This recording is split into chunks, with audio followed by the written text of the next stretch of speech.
Hello, friends. This is John Clan III with episode 132 of Shout on a Flame with Magic, the podcast. And today we're going to review Deadpool Volume 3, Issue 27, that came out in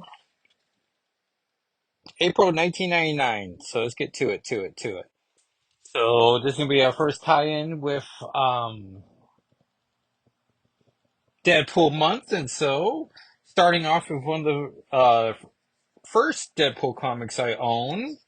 That's in my Shadow and Flame with Magic collection. And since this comic came out in 1999, there's no handy recap page, but essentially Deadpool is being haunted by a vision of a lady. And so he's going to Dr. Bong for therapy, wherein Dr. Bong recommends that Deadpool's mind clears up when he's in a battle.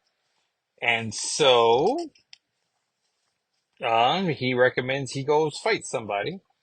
And the created team is Dr. Kelly for Nightmare Specialists, Art Therapy by Dr. McDaniel, Ink Blots by Dr. McFarlane, Color Charts Dr. Sommers, Handwriting Analysis by Doc Starkings and Comic Craft, Paranoia provided by Dr. Idelson, and Prozac Boy by Dr. Harris, which is a fun credits page, but then history's like, I know it's Joe Kelly, who I met at Comic Con. Oh, and I should say that made a Channel of Flame short with this that you can find me at TikTok at Jacko SIII, and you can also I uploaded the video about captions on YouTube just to make them a little different, and so follow me there. I'm getting some fun numbers on, or subscribers, as I say, on YouTube. So I appreciate that's slowly growing, and TikTok's just starting as well. So not as many views as the first one, but I'm hoping to create a fan base or an audience, I should say. Fan base is a little presumptuous. There's a house ad here for Avengers Forever by Kurt Busiek and the legend Carlos Pacheco. And so he's dearly missed. There's also an ad here for Marvel Superheroes versus Street Fighter, because this is old enough where that game is not going to be collected soon. Okay, here we go. So this is Wolverine captioning. Smell is the sense that most closely links us to a memory. A breath of half-stale air as a district like Chinatown unlocks a glut of images. Old friends, lovers, dead goat on a beach. My tricycle, Ginger, the spice, and the castaway. Chopsticks. Oh, I guess I would have gone Spice, the Spice Girl, and the castaway. Yeah, it took me a second to be like, Ginger. Like, right. Gilligan's Island reference. Chopsticks gutting out of a guy's eyeballs like cockroach antennae. Sometimes I wish that when I smelled an egg roll, it just smelled like an egg roll. And Logan and Kitty Pryde are shopping. She's wearing this cute blue jeans, purple shirt, and green jacket, which I appreciate whenever the X-Men are seen not wearing, just not wearing their uniforms all the time like our cartoon characters. Logan, do you mind if we check out these new trick boxes? We have a few minutes before we get to meet Black Crane. Sure, Kitty, knock yourself out. Trick box is a difficult puzzle with a simple solution, a lot like the past. Empty but full, the process of opening more valuable than the prize. I don't know what any of that means, and it sounds good in my head. I think I talk to myself too much. Which reminds me, since this is a back issue, I should look for the 4 pages I want to know. I know one of the pages or I'm gonna use. And you can follow. So those go up on the blogs. The podcast is Twitter account and Instagram. You can figure out which 4 images I'm gonna go with. And that account is SNFWM and spelt out on Instagram and Twitter. And then when I post the promotion, I'm probably gonna use 2 from this, and then two from the what we're going to cover after this. So that should be fun. Stay tuned. And so this is fun too. Just Joe Kelly having a humorous slogan. I'm Wolverine. I'm the best there is at. Hey, watch it. You buy, you break it, long pig. Translate from Japanese. And Deadpool is taking the guise of a woman in a green cloak. The shelter for smelly, forlorn animals is around the corner. And the kitty's speaking Japanese. You speak Japanese? Sorry, man. We didn't mean any disrespect. And then now Deadpool in English. Speak English. You in England? You look like Cherry Tickle Tickle Girl. This might be culturally insensitive. No, it's definitely culturally insensitive. You sugar daddy, he smelled like something ain't right. Something stinks. Deadpool. Did she just call me a prostitute? Not as dumb as she looks, is he, folks? Cutting to us. That's Deadpool, mercenary bottom feeder. Didn't catch a whiff until the wind shifted. Oh yeah, so this is Kitty's first meeting of Deadpool. Quick, give him a quick phase, Kitty. And I think that doohickey he's got disguising his baby blues shuts down. Consider him ghosted, boss. And then it works. He's now Deadpool wearing a green cloak. Eek! I am exposed. Horror of horrors. Now everyone will know my shameful secret of cross-gender, cross-cultural, cross-age, cross-dressing. I have to relinquish my Miss Universe title. Oh yeah, and I met Joe Kelly when he was the X-Men writer, and so he was signing X-Men comics. So I was like, "Hey, I really love your Deadpool run." And anyway, he pulled a Deadpool comic from below the table and signed that for me too. So I got like two Joe Kelly comics signed. But it's so weird in hindsight, where like nowadays he would have been doing the Deadpool run appearance and then secretly giving people X-Men comics. But I was like, hey, I really love your stuff.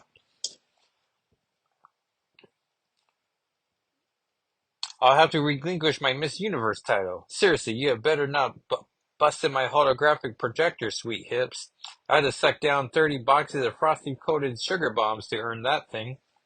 Sugar bombs, a fun Fallout reference. Mister, I have a stinking feeling that I'm not going to like you very much. Yeah, well, I have that effect on all stuck up little princesses. But wait, I've got a pea problem in my bedroom, princess. You want to come over and inspect my mattress? Wow. Highly inappropriate. And Kitty also thinks of like, you, Wilson, I don't know what you're at, but we don't have the time today. Why not? You're off to the shop to get training wheels off Kitty's S-chivvies? Speak your piece speak your piece or get out of my face. Logan does have an interesting font. It's a little jagged. All right. I can see that the gentle art of conversation is lost on you and your young sidekick. So I'll cut to the chase. I got this small problem, and he sees a brunette who's haunting his mind. Snick me, snick me. What the Wilson? Get off me or help me out. Yeah. You'll what? Show me my intestines? Hang my kidneys around my neck like fuzzy dice? Do it. Let's go. Hashtag LFG. Except that's not in the comic. You're one sick puppy, Wilson. Crawl back to whatever rock and live under and die lonely. I'm here to meet old Fred, not to play footsie with a psychotic. Now back off before I remember I owe you big for gutting me. Come on, what's the crazed Canuck who would fight at the drop of a hat? Can't you feel that savage side of me burning, the bloodlust starting to boil? Get a life. Mister, you don't know how lucky you are that we need to be somewhere. If he did play your little game, you smug little. Speaking of games, you ever play Street Fighter? As if. And um, Deadpool gets a thought. He says Shanuki and uppercuts Kitty, and always sees her feet going out. She's wearing sensible flats. Kitty! And then Kitty's just knocked out. Yay! Now it's fighty time! Fighty time! Blood, blood, blood! Some Deadpool subplots. An ad for Joe Kubrick's World Cartooning class. An awesome two-page spread of Deadpool and Logan fighting. So fight. Kitty's waking up now on her belly. So she must have rode over. Ugh. That low-life degenerate sucker punched me. Forget about it. How to help Wolfie drop that son of a... With all due respect, miss, allow me to suggest an alternative behavior that might better fulfill the void in your ego structure that violence seems to feed. And it's Dr. Bong with, who's the blonde lady who flies Deadpool around?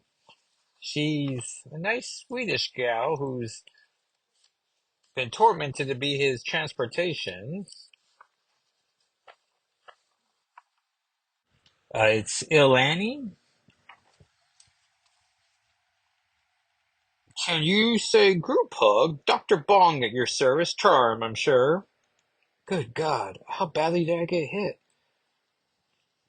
Ilani's finally being like, getting into the chaos of it all. There's an ad here for Saban's Power Rangers Lost Galaxy.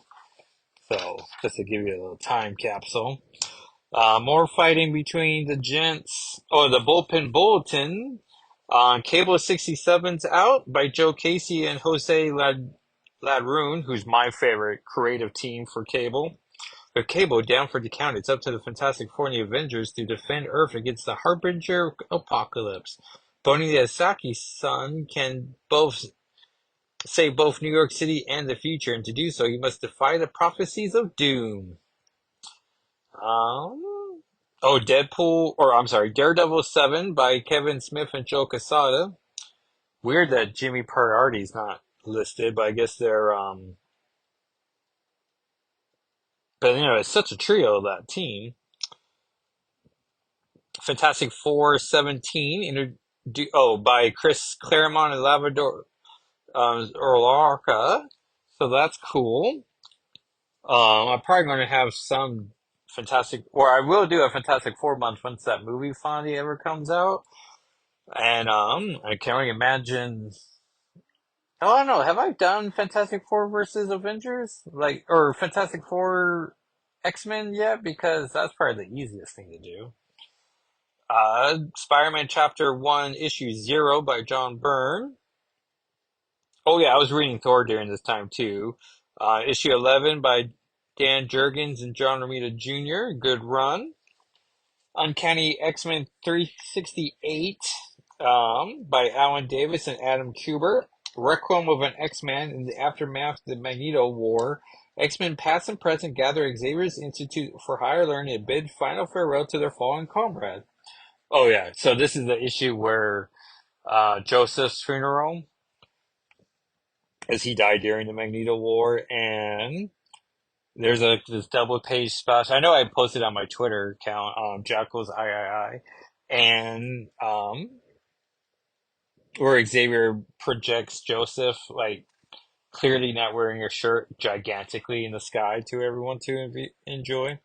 X-Men the manga, issue 27.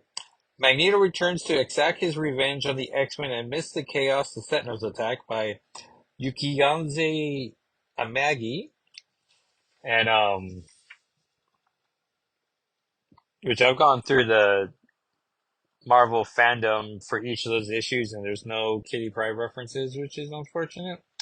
Stan's soapbox, he addresses why is Magneto's battle cry Imperius Rex? What does it mean? How did you come up with the phrase "make my Marvel"? Which then Stan makes a joke about don't debase DC, and then he went with "make my Marvel." Whatever happened to the animated cartoons featuring Spider-Man and his amazing friends and Fantastic Four and the Hulk, which you narrated? Would they be available in video? Is it really you who chats monthly online, or is it a secretary or something? And he's like, of course, it's a me, true believer. More Wolverine Deadpool battling.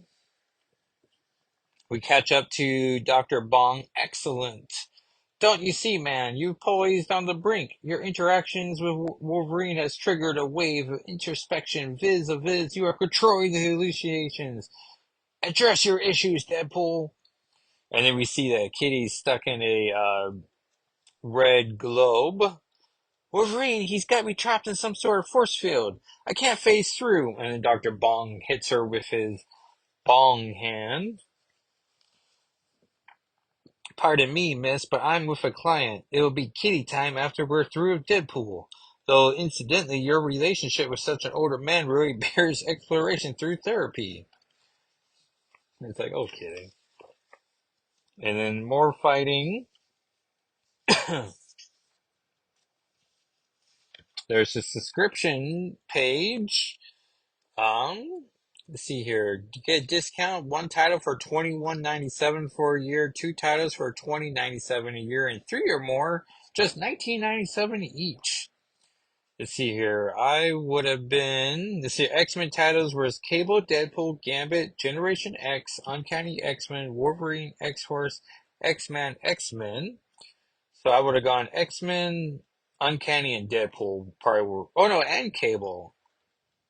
But also Amazing Spider-Man, Peter Parker Spider-Man, Avengers, Captain America, Daredevil, Fantastic Four, The Incredible Hulk, Iron Man, Thor, and Thunderbolts. And I was a huge Thunderbolts fan. But also, this is the Heroes Return era. And so, like, I was getting Thor, Iron Man, Fantastic Four, and, like, I think I'm getting all of these issues. Probably faster to say what I wasn't getting, which was no Gambit, no Generation X, no X-Man, unless Spider-Man was in there. And I want to say I'm iffy on if I'm getting Wolverine at this time. I dip in and out of solo Wolverine.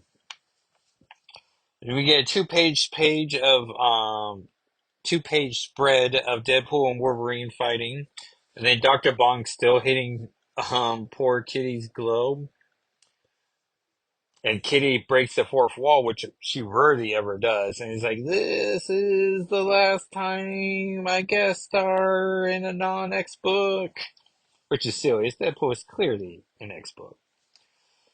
Wolverine puts 6 bone claws through Deadpool's spine. And then all the Deadpool and Cass disappear, and we just assume Wolverine, Logan, and Kitty just move on with their day. And then we see that in the epilogue, the lady he's been hallucinating about is actually for real and is trying to escape from Atlanta, Georgia, as we all tried to do. Inside cover ad is for a Sports Illustrated Kids video, which hard to believe that they would have put that on cassette tape for you to buy and fill up a shelf. And back cover ad is for the Mod Squad, starring Claire Danes, Omar Epps, and Giovanni Ribisi, which I've never seen, but I know it's based on a TV series of the 70s TV series. And directed by Scott Silver, so there might be a reason why no one remembers this. Also starring Dennis Farina, Josh Brolin, and Steve Harris and Michael Lerner, which those two names don't mean as much to me. But hey, executive producer Aaron Spelling, there's a name from the past. And that, everyone, is Deadpool Volume 3, Issue 27. Which I'm going to go, and I wish I had done it for the beginning, but I'm going to use volume numbers now in the titles. I think it'll be easier to track as it's, with all the number one relaunches, it's just easier to get to. And so the next comic we're going to review is Wolverine Deep Cut number 1, which I initially was like, I'm not caring about a solo Wolverine miniseries. But this is written by Chris Claremont, artist Edgar Zalazar, color artist Carlos Lopez, letterer VC's Travis Lantham, and assistant editor Drew Baumgartner, editor Mark Bassel, executive editor Tom Brever, and editor-in-chief C.B. Sabowski. And this answers the question of what did Sabretooth do during the time it was Logan's birthday, but after um, Fall of the Mutants, and so everyone thinks the X-Men died in Dallas. And so we catch up to Kitty and Lockheed. So Lockheed appearance. So I love that. And this is set during the Outback era, of course. And Sabretooth has found Logan, but Kitty and Yukio don't know that, and so they're trying to, and Lockheed. The Yashida stronghold, ancestral fortress of Clan Yashida, guarded tonight by the thief Yukio, a dragon, Lockheed, and a mutant who is like a daughter to Logan, Kitty Pryde, perhaps better known to the world as Shadowcat. And so they're scared that, or they're concerned that Marikyo is gonna be killed, and they're speaking Japanese to each other, so that's fun.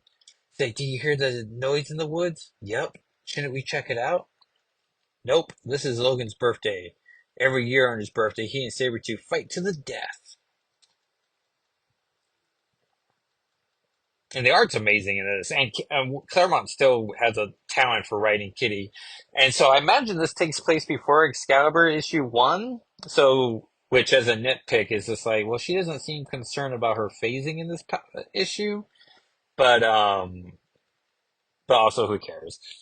Stands to reason that someone like Sabretooth hates even more that someone else got to do whatever he could do. He never could. So he's get even by going after a woman Logan loves instead. Now that Logan and the X-Men are actually dead, so far as Kitty and the world still knows, Uncanny X-Men 227 again, reminder Mark. Um, we're the ones who are left to protect her, and Yukio says, and you're sure of this? How? It's what I'll do it in his place. Our job, you and me and Lockheed, it's to protect Mariko and make sure Sabretooth fails. Just the three of us? Yep. Gotta say, Pride, the more I see of you, the more you remind me of him. Won't argue with you, Yukio. To save my soul, he trained me to be a warrior. Trained you in the very castle I was here, remember? In the Kitty Pryde and Wolverine 1984 limited series. Always a great miniseries to enjoy. None of us felt good about that, but it had to be done. I know. The both of you shaped me into the person I am today. Which I guess I don't remember Yukio being too present for that, but I think she was just hanging out with Logan during that while Kitty was taking naps. And so we get flashbacks to that. When Sabretooth shows us, give you and Mariko the best chance I can to get away. Hope you're wrong. You really think you're a match for him? Tonight, Yukio, may be the night we find out. Which Wolverine First Class showed Kitty defeating Sabretooth with a giant bomb once, so they got some history there. Then we cut back to Sabretooth ripping off Logan's eyeballs, so that's intense. But also reminds me about how Nightcrawler ripped out Apocalypse's eyeballs in X-Men Volume 6, 35. So that's just, it's been a couple months of eyeball gorging.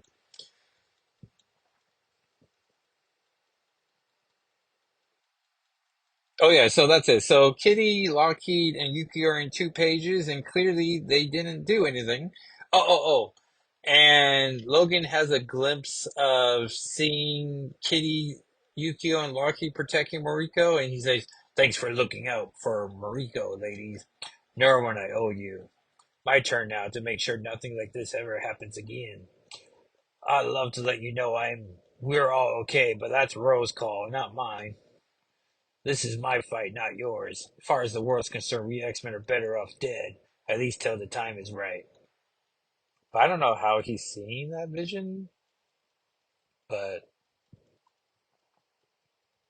And then it says, next issue, Marauders. So it's like, alright, so Wolverine's just attacking the Marauders from the Mutant Massacre, not the Kitty pirate event story.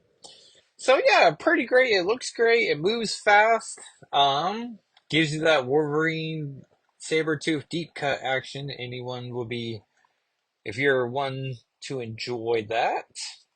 And then we're gonna end this issue on the X-Men from the Ashes sampler. So it gives us which I sort of wish they went with X-Men Prime. Volume 3, issue 1, but this is a lot more specific. It'd be easier to enjoy, and says the Marvel free spotlight. So I don't know if comic book stores got this. If I could just go to Great Falls. Actually, Walker D and I have a whole day today to ourselves, but I don't think Great Falls is in the cards for us. But we get some free preview pages and a fun introduction by Tom Brevoort, who I reached out to Marvel Comics as I remembered their email, and Tom Brevoort actually emailed me back, and I was like, I can't believe the Tom Brevoort responded to one of my emails. Like, thank you so much.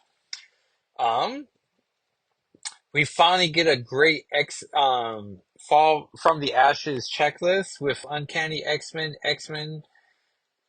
Oh, I should do this in the order because I made a top 10 list.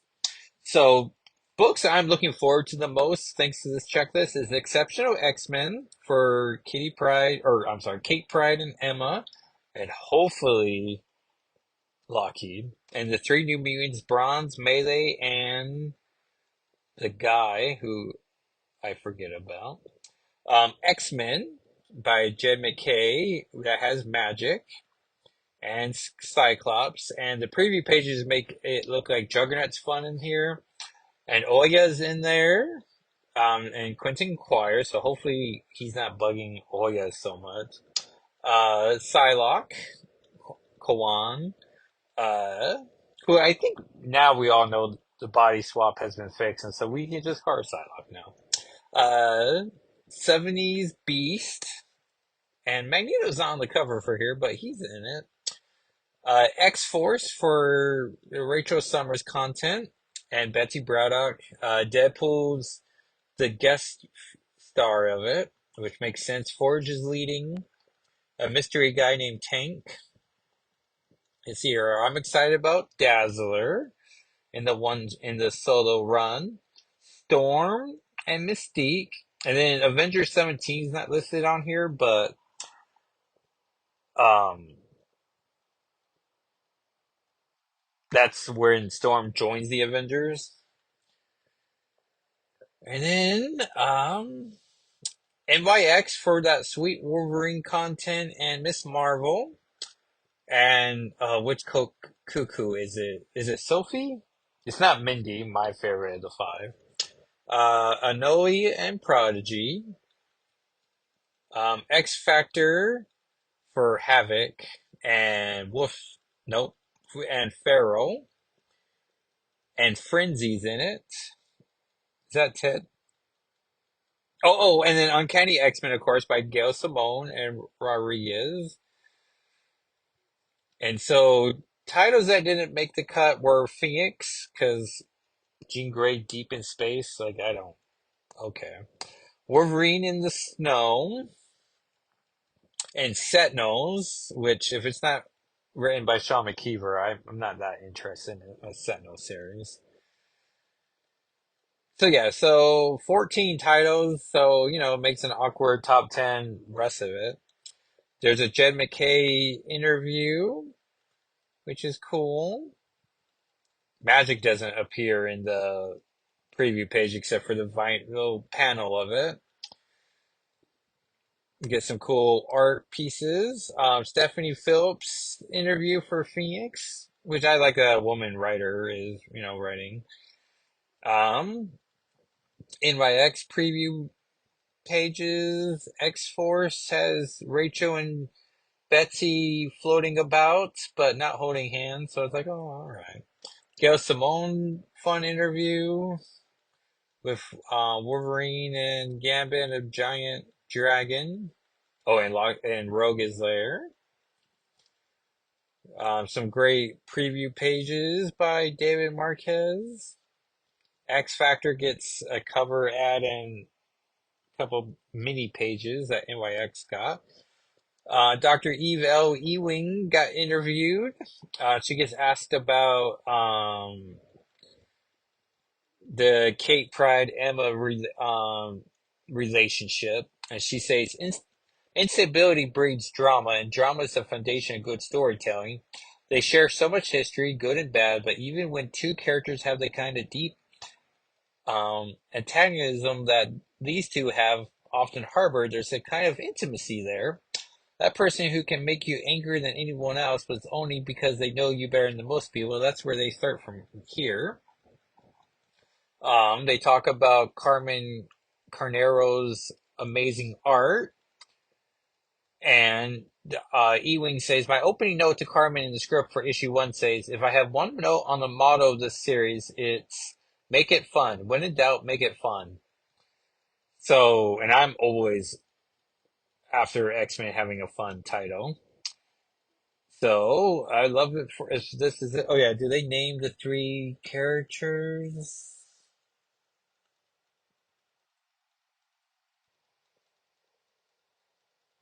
Um, oh man, they don't. Well, it's Bronze, who I know is winning the hearts of the internet. But I'm going for Melee and the guy who I don't know. And then we get a couple of sample pages, but properly, where Bronze is trying to get into a convention of some sort. Kitty's seeing Bronze get harassed and narrates. I've seen this scene enough times that I know exactly where it's going. Tale as old as time. Barely aware mutant teen, stressful situation. Three, two, one. And the security guard just shoves Bronze. And it's like it's a bad look. And Bronze freaks out. Says like, "Don't you dare touch me!" And uppercuts him. Shouldn't have pushed the kid. Impressive. But my days of jumping into fights are over. Normal people. Time to eat some normal sushi.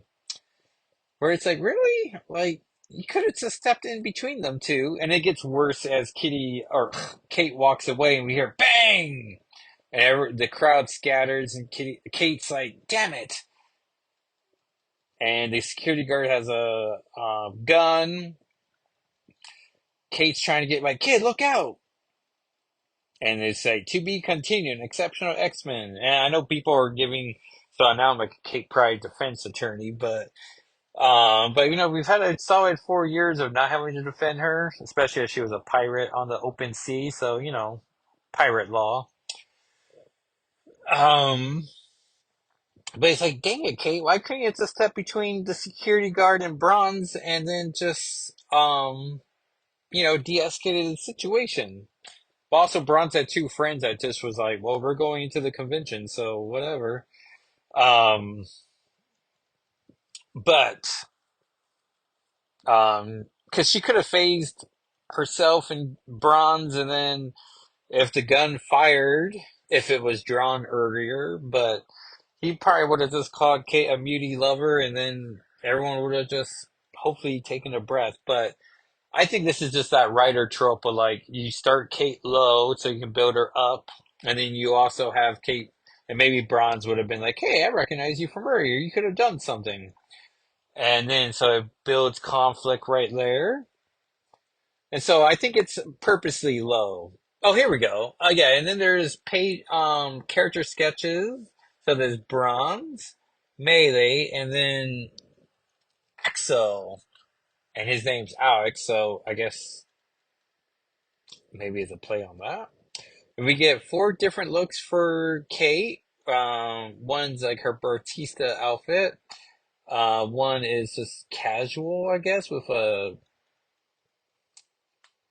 hip um utility belt, I guess, but it just goes around one of her thighs, her left one, which is fun because in Fortnite I made a Kate with has that similar pouch. And I made it purple, but it's green here. And then another look of her wearing skirt, and then another one of her wearing pants, and and then four different looks for Emma Frost, and just you know we're in a treat with Carmen um Carnero, and then the writer the Saladin Ahmed providing a Wolverine interview, and and then it ends with the cast. So Uncanny X-Men has Logan, Rogue, Gambit, Jubilee, Knight, Crawler, but it just says Knight, so that's fun. X-Men has Cyclops, Beast, Psylocke, Magic, Juggernaut, Kid Omega, Temper, and Magneto, which I hate Temper as a name change for Oya. And then Exceptional X-Men has Kitty Pryde, Emma Frost, Bronze, Axel, and Melee. X-Force has Force, Betsy, Rachel, Tank, who we don't quite know, but Eve Wing had a Tank appear in Ironheart's series, so it could be him. Surge, Sage, and guest star Deadpool. NYX has Miss Marvel, Prodigy, Wolverine, Anoli, and Sophie Cuckoo. Clearly, I didn't scroll down this far in the online pages. X Factor has Angel, Havoc, Pharaoh, Frenzy, Pyro, who I'm excited about, Cyber, whoever that is, with XYBRER, and Cecilia Reyes, who I've forgotten about. So I love the supporting members of this. Oh yeah, and then Avengers 17, Storm showing up, and then Dazzler going on a world tour by Jason Liu, Rafael Lario, cover by Terry and Rachel Dotson, which is weird because, um, yeah, there's going to be variant covers for all these, but I guess the official cover artist, um, Delkin Chave is writing and drawing Mystique, reminding the world to hate and fear her as she burns the world down. The cover the cover has headshots of all the characters behind her, or various characters, and Kate's in there and Magic's in there. And I forget who make up their four square, but that's not the full cover, so you don't even see Kate in the preview page. Alex Packendell and Justin Mason bring us Sentinels. From the ashes of the Marvel's universe's deadliest conflicts comes humanity's last line of defense. Storm's getting a solo title. Um, by Mirwa Adadel and Lucas Vernick, who's a Krakoan artist that people love. So mutants are no longer have a homeland, but they still have a queen. And so yeah, that's X-Men from the Ashes sampler. So thank you everyone for listening, and please get a friend to subscribe and listen as we try to get the podcast to grow.